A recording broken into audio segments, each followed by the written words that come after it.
Recording? Wannan yaro kai ne mai banka Kano musulunta yanzu ko? Me Kano.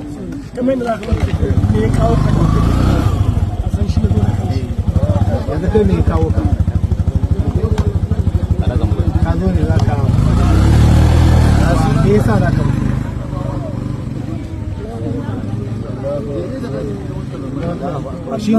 shine mai Kano wanda yanzu ya ashe musulunci ko shine mahaifinka to alhamdulillah kanin kama ya fara magana kafin kai kanin ka san da muke magana ya ce mun shi da ma bai shiga wani aiki shi da ma tsakiya yi yaro ne ya muka dariya ya ce shi musulunci shi dama yana zuwa yana karatu yana zuwa yana karatu dama abin da ya ce kaga kai tun da kai da kanka ka zo duk da shari'a ba ta hau kanka ba to haƙƙi ne dole mu baka kalmar shahada tun da ka buƙata amma ba baka kalmar shahada ba ita ce ba ka dage kai karatu kuma akwai malamai wannan yaron ba za mu taimaka mishi ya yi karatu a tun da shi ya kawo kai shi saboda mahaifin shi ya musulunta shi ma ya ce ya zo bai musulunta muna cikin zaman mu yanzu muna kokarin fara karatu ne ba yanzu tun da haƙƙi ne bari mu ba kalmar shahada duk da ba shari'a ba ta hau kanka ba ka ce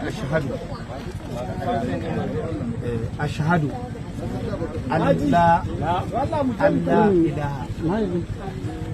ilaha illallah wa ashhadu anna muhammadan rasulullah Allahu akbar abinda yasa muka yi ma kaga kai shari'a ba ta hau kanka ba babanka ne musulmi kai sha'awa ka zo mana to ba za mu ƙi ba mu hana ka kalmar shahada domin haka ne domin mu encourage ɗinka mu ƙarfafa maka gwiwa. Ana Abubakar kana tare Allah ya baka a cikin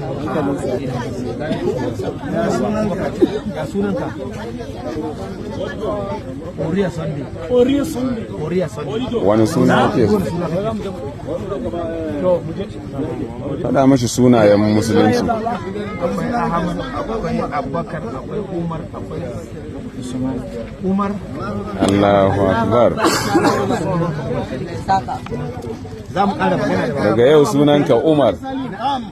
ya wuce gida? bari ba shi sadaka na to ba da insha Allah za mu shiga mai kashe mana